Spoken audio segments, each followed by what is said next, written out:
Is Amazon completely changing the way search is done and it's time to panic as sellers? New FBA fees are in effect and causing some sellers to pay 300% higher fees. But I'm going to show you how you can actually save money.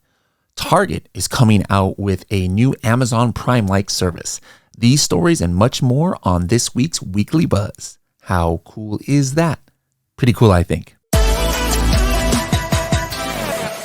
Hello, everybody, and welcome to another episode of the Serious Sellers Podcast by Helium 10. I am your host, Bradley Sutton, and this is the show that is our Helium 10 Weekly Buzz, where we give you a rundown of all the news stories and goings-on in the Amazon, Walmart, e-commerce world, and we also let you know what new features that Helium 10 has released, and we give you training tips of the week that'll give you serious strategies for serious sellers of any level in the e-commerce world. Let's see what's buzzing.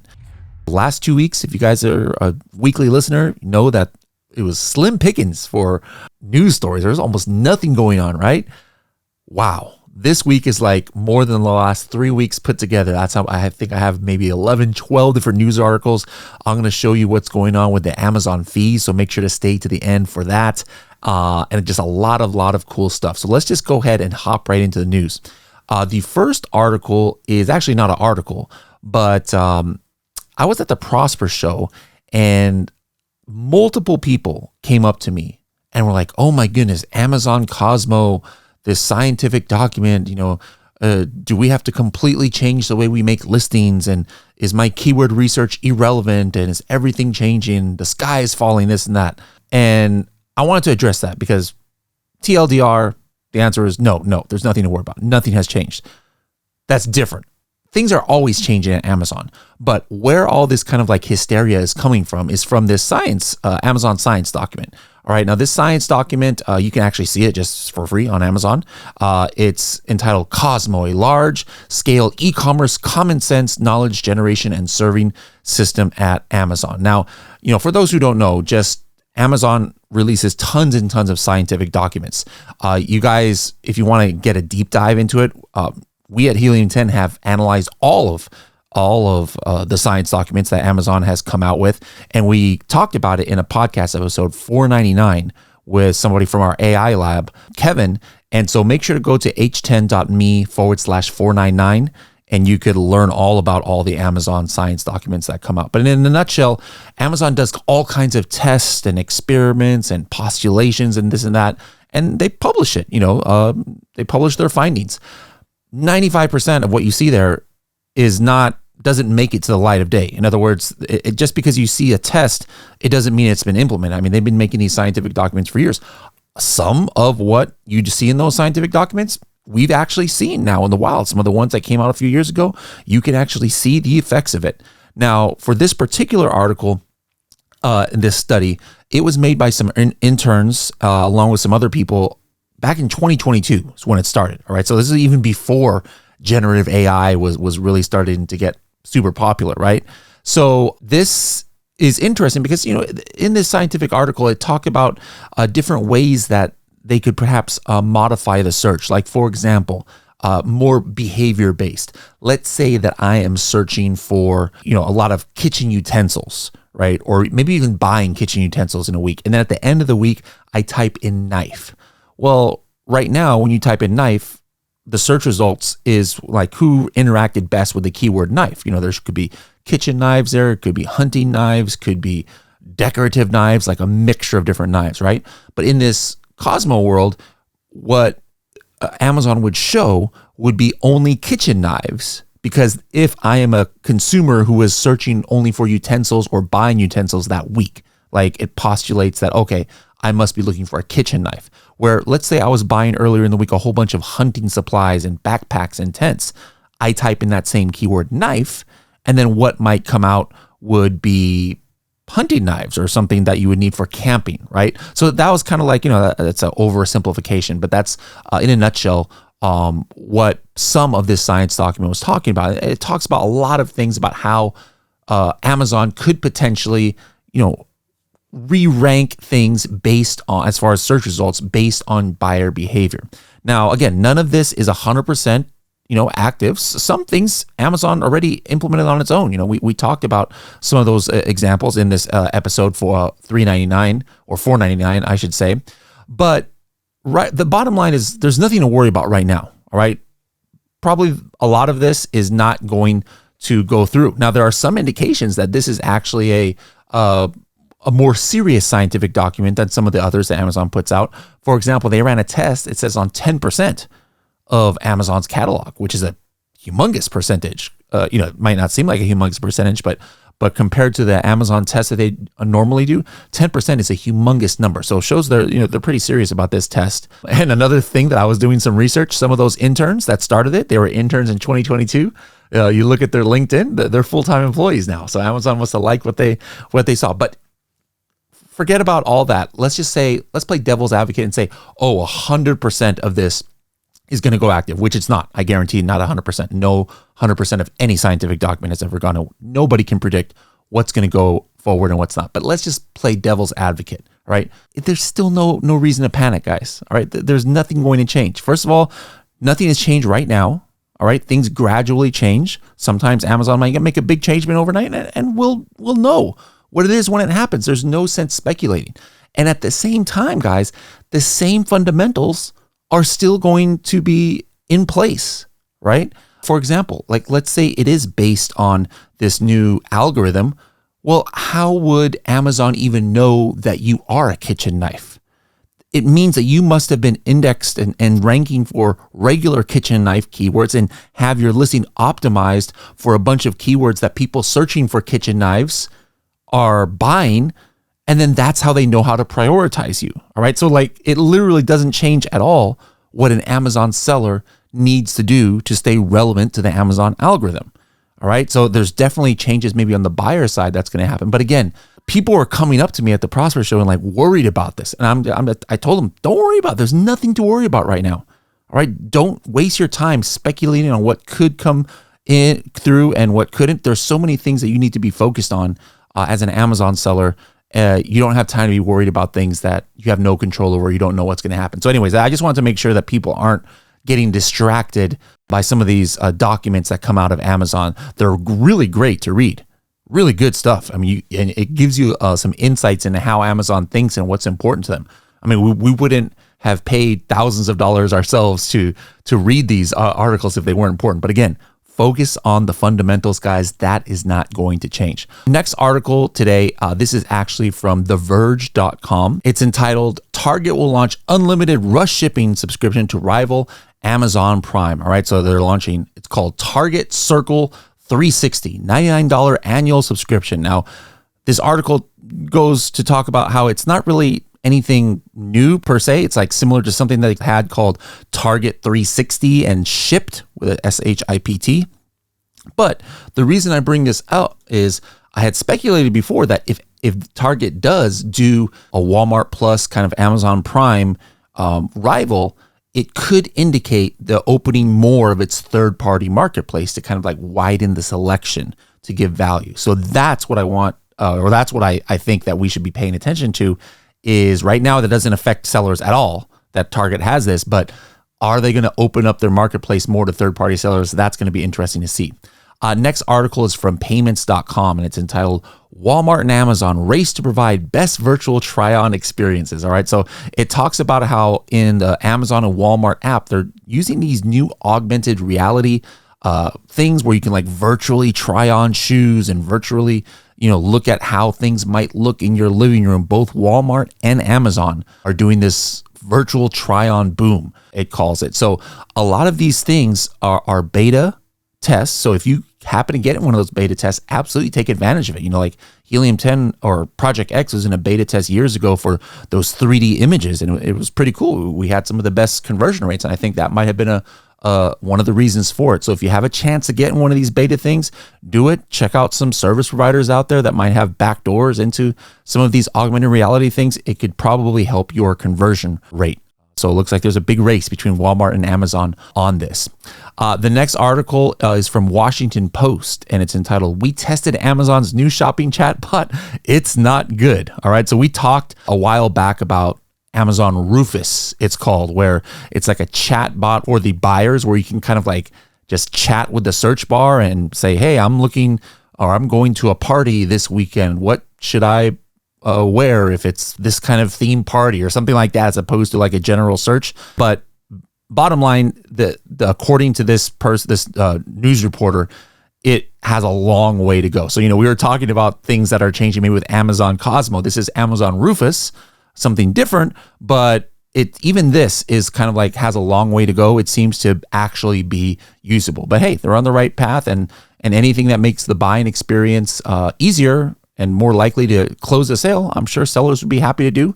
But if these things require us to do something different, the way we make listings or something, we'll have to be ready to pivot at that time. But right now, Rufus is not completely live across the board. Only a very small beta group has access to it. Next article is from Axios.com, and it's entitled Walmart Opens New Front in Same-Day Delivery War. All right, so now Walmart has something where if you order on Thursdays at 6 a.m., Walmart is guaranteeing delivery in an hour or less. All right, so like they're really going after Amazon Prime. It's mainly right now for products that are available at that local Walmart. But who knows, as the Walmart distribution expands and more products might be stored in the back end of Walmart's, who knows? This could be something where even your third-party products could have this 1 hour delivery time for some customers. Remember, Walmart is like within 5 miles of something like 90% of the population in America or something crazy like that. I forgot what the exact quote was, but hey, this is good. When one marketplace is really trying to do something, the other one, tries to go along with it. So if Walmart's really pushing the, super fast delivery, that's just going to make Amazon, speed up its endeavors in the same field. And remember, we're the ones who benefit from that. The more that Walmart and Amazon invest in their delivery infrastructure, sellers are the ones who are benefited. All right, the next article is from Amazon Advertising, and it's entitled Use Persona Builder to Create and Get Insights on Your Persona. So if you are using Amazon DSP, you can use that through PackView or some other services such as BTR Media and Clear Ads. A lot of different companies have the ability to do DSP, but now you can build these personas. And so what this is it says you can create your own custom brand personas by combining existing audiences into a single persona. For example, if you are releasing a premium headphones with fitness branding, you can create a persona by combining the Amazon interested in technology persona with the in-market for headphones and the in-market for fitness clothing segments. All right, so this is pretty cool. Really allows you to laser focus your advertising to select groups. And so that is something brand new. Now, Amazon giveth, Amazon taketh away. That's going to be the theme of that one and the next few articles here. So that was Amazon giveth. The next thing is Amazon taketh away. Manage your customer engagement, MYCE. All right, so this was something that allowed you to actually do email marketing to customers for I think it lasted for about 1.5 years or so, where for select groups of your customers that you built up, you can actually announce new products and have special promotions that you would send to them via email. But now that no longer is the case. All right, as of a few weeks ago, Amazon is shutting it down, and it says it didn't deliver the quality or value we aim to provide you and your customers. So that's kind of big. Like this announcement kind of flew under the radar. It was kind of big back in the day when Amazon announced that this was available, because Amazon has historically never wanted you to contact your customers pretty much with marketing material, and now they actually provided a way to do it. So I've got to think that this is probably going to be replaced by something else. All right, because they build up this infrastructure like for coupons and stuff to be able to send to these different market segments. And to just completely yank away the ability to talk to them, I got to think that there's going to be something coming. But you know me, I don't like really speculating on stuff. But I hope Amazon brings something back that allows us to still communicate with our customers for marketing in a TOS compliant way. That was Amazon taketh away. Let's go back to the Amazon giveth. All right, the next article, also from Amazon, says improve customer satisfaction with the new Voice of the Customer feature. So Voice of Customers is a part of your Seller Central dashboard, and the new updates are, it says it's going to give you more recommendations on the things that you should do, including key phrases, so that it expands out customer feedback, not just from what people are saying in reviews, but it's going to be feedback from customer service sessions. So potentially stuff that you don't even have access to, or because maybe a whole bunch of buyers are asking Amazon customer service some kind of question, or they have some kind of complaint about your product, and maybe you've never seen that. Now that's going to be highlighted in this section, voice of the customer. So a lot of this, I haven't seen this phrases section yet. It doesn't look like it's active necessarily in my account, unless it's this top NCX reason. I'm not sure what it's referring to, but I think that could be cool and give us more information. All right, so that was another Amazon giveth. Now here's an Amazon taketh away. Says article from fortune.com, Amazon will no longer underwrite loans for selling in its $140 billion marketplace business. So they're not going to be doing their own loans for Amazon lending, which maybe some of you, including myself, have taken advantage of in the past. It doesn't mean you're not going to be able, there's no such thing as Amazon lending anymore. It's just going to be through their different partners that they have, as opposed to Amazon itself underwriting loans. Don't forget, even Helium 10 has a service for that. You can find out more information at growwithalta.com. All right, next article is a new coupon pricing requirements. And this was kind of like, again, under the radar. But if I'm reading this correctly, this is kind of impactful, all right? Take a listen here. I haven't seen people talking about this too much. Like part of it starts out kind of like with stuff that makes it seem like nothing's changing, right? It says, hey, have a discount percentage between the minimum 5% and the maximum 50%. That's still going to be the same case. But now, look at this statement. Products will also be required to have a sales history before they're eligible to run. What does that mean? You're launching a brand new product. According to this, you're not going to be able to do a coupon anymore from day one, all right? And it also says, and a promotion price lower than either the was price or the recent lower price. So, that in a way is good. Some people would kind of manipulate things, right? It's coming up on a big holiday or sales day, and then sellers would raise the price way up and do some big coupon, so it looks like a big discount, but that really wasn't the case, right? So that they're cracking down on that.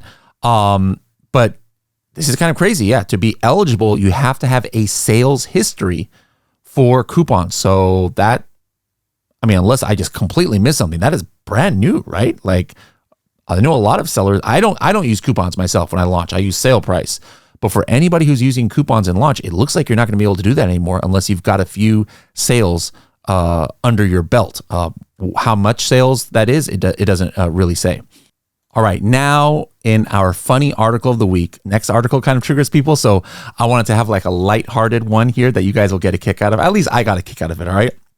This is from businessinsider.com, and it's entitled, My Name is Alexa, and I loved it until Amazon's smart assistant came along and ruined it. So this reporter here, her name is Alexa, and she had some of the most hilarious quotes, all right? She's like, growing up, I loved having the name of Alexa, all right? I've always been happy with it until Amazon created Alexa, obviously the device it's talking about, all right? She says, she says here, at first the references were subtle. People would ask if I liked my name, but then things started getting crazy. In 2018, customers who saw my name badge, they would come up to me and say, hey, what's the weather today, Alexa? What time is it, Alexa? And so that was like 2018. And then she was like, okay, I can deal with this. But then there was the Despacito meme. This is so sad, Alexa, play Despacito. And then people would just come up to her and start saying that. Then she says, the pandemic era didn't offer relief. You'd think working from home, all these references would slow down, but you'd be wrong. During Zoom calls with coworkers, if anybody said my name, somebody's device would go off in the background. She says, in almost every meeting, there would be a 1-minute distraction for us to listen to Alexa say, I'm sorry, I'm having trouble understanding right now. And then she closed it off saying, hey, do I still wish Amazon had chosen a more obscure name for their product? Of course. There's a reason Apple went with Siri. I don't know any Siris out there, sorry. And Google's device is activated by saying, hey, Google. All right. But anyways, that's just a little like lighthearted article there I thought was kind of cute. That, yeah, must be tough if your name is Alexa. All right. So now that we're kind of in a good mood, let's get to something that has everybody in a bad mood the last couple of weeks or the last week. And that's the new FBA fees. Now it's fully live as of the 1st. And then for a few people, it didn't start going live until like the 3rd or 4th. But now like pretty much most people I talk to all have the new fees. And it's really causing some of the most negative comments I've seen. And even on Reddit pages that don't really normally have to do with Amazon, they're talking about, like on the Wall Street Bets, there's this article that has grown viral. Now there's 15 million members in this Reddit page, all right, of Wall Street Bets. And they're talking about the downfall of Amazon has started. And it's giving like anecdotes here of, hey, some third-party sellers are paying 6 to 10x. All right. So they said, hey, some sellers that were sending a truckload of inventory, maybe they spent $600 to $800 to send product in. But now these same sellers are getting inventory placement fees of $3,000 to $5,000, which wipes out their inventory. All right. And then another fee is coming up, obviously, in April next month, the low inventory fee. So this article and so many others out there were just like bemoaning these. And a lot of sellers that prosper came up to me like, man, this is really stressing me out. I see it in our Facebook group. And then it reminded me of the original announcement that we did about these months ago. And I found the original, quotes, in this Amazon article. And it said here, this is months ago, right? It says, Amazon says, after these changes, we expect that sellers will see an average increase of 15 cents per unit. Remember what that last article says? Hey, some people are paying 5x, 6x. It says, oh yeah, we expect 15 cents per unit sold, all right? But then get this, guys. However, we also expect that there will be many sellers who will see a decrease in the average fees paid to Amazon per unit sold. So I'm going to be honest. When I saw this, I was like licking my chops, all right? I'm like, all right, I'm about to call my initials, my BS flag on Amazon, because this is a bunch of nonsense. And let's go ahead and break it down. But am I proving that for me it was 2x or 3x? Or is there a way that these new fees can actually save money? Let me show you a shipment that I just did right now tonight for Project X for 10 boxes of coffin shelves, 100 coffin shelves. All right. So first of all, just something to note, guys, make sure that you have your inbound settings set. All right. So you go into your settings, it's on your top right of your page, and you're going to get into your inbound settings. If you're using an API like Helium 10 to make your shipments, you have to now choose, do you want the partial shipment splits, minimal shipment splits, or Amazon optimized shipment splits? All right. So I set up this shipment of 10 boxes. Okay. And you have now 3 options. This is how it looks. You got option to go send it to 4 places. You have an option to send it to 2 or 3 places. And then once you're there, you can select East, Central, or West for United States. And as you can see, if it was 2 shipments, if it's West, it's going to be, they're charging me $48, Central $42, East only $23. And then the last one is minimal shipment splits, only 1 shipment. That means I send all 100 units to 1 location. And as you can see, it's going to charge me $68 placement fee to send to the West. All right. And then so basically what you do is if you're using SPD, which I didn't even realize that was what it's called now. It used to be called just Amazon Partner Carrier. You're going to see the fee, the total fee, and then you go to the very bottom and then add up what your estimated label placement and shipping fees are. So what I actually did was I went and I charted what did I pay the last time, which was like 4 weeks ago, a shipment of 100 coffin shelves to Amazon using the old system. And here's what I found. So the old shipment, it had me ship still to 3 locations, but they were all in the West, so it wasn't so bad. And so my total price to ship it there, the 3 locations, this is before the changes, was $91.67 for a per unit price of 92 cents. Okay, so now let's just say we're comparing apples to apples.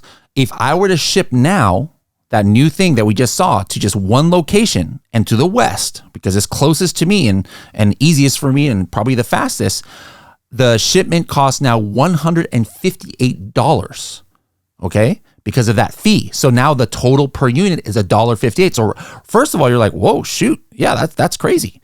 That's like a 60% increase in shipping fees, right? Because went from 92 cents to $1.58, all right? But now, if I do 2 locations to the West, again, so it's still pretty fast, but I'm sending to 2 locations, the total shipping price is only $136, meaning a total unit price of $1.36. Okay, so not so bad as that $1.58. And then if I use the 4 locations, remember, if you ship under this new system to 4 locations, there is no placement fee, 0 placement fee. But now you're shipping all over the country. Like, so I'm shipping to the East Coast, I'm shipping to Texas, all over the place. So interestingly, it's $140, $1.40 per unit if I ship to 4 locations. That's not the cheapest. The actual cheapest for me in this particular situation was the 2 locations and to the West, which obviously I'm going to pick because not only is it cheaper, it's going to get to Amazon faster. But is Amazon going to send it out to their warehouses faster? That's a different story. But that's interesting how the 2 shipments, don't always assume that, I'm going to pick the 4 shipments because it's always going to be cheaper. Now, here's the thing. Right there, you can see these prices are more expensive, but something that you might have forgotten is starting April 15th, Amazon is going to change the fulfillment fees. That means what you have to pay to send to Amazon, okay? And because of that, you need to take into consideration what is your full fee to Amazon or to the customer. How much it costs you to get the product to Amazon, and then how much is it costing to get to the customer. So I did that analysis, all right? So my old shipment, remember I told you, was 92 cents, the one I did last month. The FBA fees I'm paying currently is $7.41. That means you add $7.41 with 92 cents, and now that's $8.33 per unit, okay? $8.33 per unit, a total of $832 for me to ship 100 units to Amazon and sell 100 units and ship to the customer, total of $832. Now, here's the interesting thing. If I pick the most expensive one, okay, the most expensive one, which was sending to 1 location, the FBA fees is actually going to be only $7.08 because Amazon is lowering the price. So my per unit price is only $8.66, guys. It's only 33 cents more per unit for the most expensive thing. And actually, for the 2 locations, which wasn't that much more expensive, when we take in consideration the new lower fees, it's only 12 cents more per unit. But let's go back to what that article said. Do you remember that article from Amazon, the one that I was going to call BS on? They said, some sellers are going to be are only going to on average get an increase of 15%. Let's take a look. Let's do some math here. All right, guys. All right, so let's go ahead and see if I was able to call BS on Amazon. Let's take that number of, if I send it to 4 locations, which is $848. Let's subtract what I was paying before, $832. That's $16 difference. Okay. An increase of $16, divide that by 100 units, and it's 16 cents. That's kind of crazy, guys. Amazon said on average, it was going to be 15 cents. And sure enough, for me, it's 16. Now, again, I'm not going to take away from those of you who are affected, definitely doing the LTL shipments. But if you have always been doing partnered carriers like me, Amazon's prediction is kind of all right. But again, they also said, hey, with all of these new fees, there's a chance that you can actually save money. Is that possible? Well, do you remember the other thing that Amazon announced? They announced about ship in your own product packaging. We talked about that before. And if you look in the ship in your own packaging chart, you could see how much you can save if your product qualifies. And my product is a large standard size, 3 pounds, and I can get 23 cents off. All right. Now you remember this new fee is adding 15 or 16 cents for me if I were to do ships in my own packaging, which I'm not going to, because remember I have those coffin shaped boxes. I can get 23 cents back, meaning what? Well, I guess just like Amazon said, I could actually get less fees. All right. So again, this is I would say maybe not that extreme of a circumstance, but maybe for some of you might think it's extreme, but Amazon wasn't lying when they said, hey, it could be 15 cents on average and you could actually save money. Now, I'm not going to save money because I'm not going to do ships in my product packaging, but I just want to show you guys it's not doom and gloom. everything out there right now is all negative news. And yes, I feel for a lot of the sellers, especially those who are doing LTL and truckloads. Like, I don't even know what I would do if I was doing those.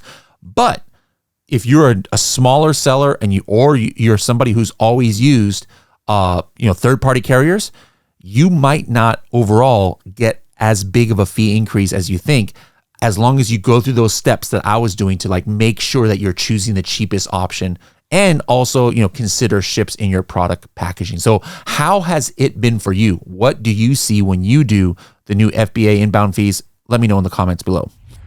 All right, next up, let's go into the Helium 10 new feature alerts for this week.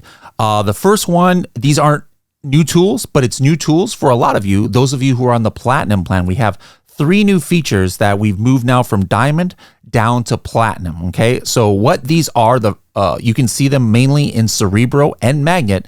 You have visibility on some columns you didn't have before. Like, for example, based on the Helium 10 algorithm and all the data that we have and PackView have, we have our suggested PPC bid, including the history of the suggested PPC bids. All right, so you're going to be able to see like, hey, is a keyword super expensive on average? Is it cheaper? You're going to see that now. It's not going to be blurred out like it was before if you're a Platinum. Another one that you now have access to is the keyword sales estimates. All right, not all keywords are created equally. Like, for example, here is one that has 2,000 search volume and it has 90 estimated sales, right? But here's another one that has less search volume, but the estimated sales is 122. All right, so which keyword is better? Probably the one that has better sales, right? So before, Platinum members couldn't see that. Now you are able to see that column. And the last one, which is probably the bigger one, is having the brand analytics data that you now can see, ABA total click share and total conversion share. All right, so with this, you can see historical trends about which products were the top ones clicked and how does, where they were clicked correlate to their organic and sponsored rank. If you guys want to find out more about that brand analytics, make sure to hit the learn button at the top of the page. And then what you're going to want to do is you're going to want to click on the how to see the top clicked and purchased products for a keyword using Amazon Brand Analytics video, and also the how to compare organic and sponsored rank to being the top click product. So that's something now that if you're a Helium 10 Platinum member, you have access to. Now, next update is I was in Germany a few weeks ago doing a conference over there in Berlin with AMZ Hackers. We also did one for our Helium 10 Elite group. And one of the most asked for things, I would say, was some of the European sellers, and maybe some of you felt the same way, like, hey, we want some of the features that US has that we don't have. And one of them is inventory management. So Helium 10 has a full inventory management system for Amazon USA sellers where you can get forecast and like you can cut POs to your supplier and know when you need to ship inventory from your third-party warehouse. Well, now you are going to be able to go ahead and hit the marketplace tab and go into all of the European marketplaces, UAE, and even Amazon India in order to have full forecasting now for your marketplace over there. So make sure to give it a try and let us know what you think. Now, another thing that the European sellers were asking for is like, hey, we don't like how a lot of our Helium 10 profits data is based on the PST, Pacific time zone, right? That's where I live in. It's great for me. But hey, if I'm living in Germany, I don't want to see things in the PST. Like, for my daily, what was yesterday, what was today, right? But now, whatever marketplace you're in, however Amazon gives that data, the time zone that it gives it in, and what you see in your Seller Central, it's now going to match what you are seeing in Helium 10. All right. So again, if you're selling in Amazon Germany and Amazon Germany reports in X or Y time zone, that's what you're going to see it in now in Helium 10. So 2 new features also for our Amazon Europe customers. Let me know how it's working for you. All right, guys, thank you so much for joining us. We had a lot to go over today. Don't forget to tune in next week to see what's buzzing.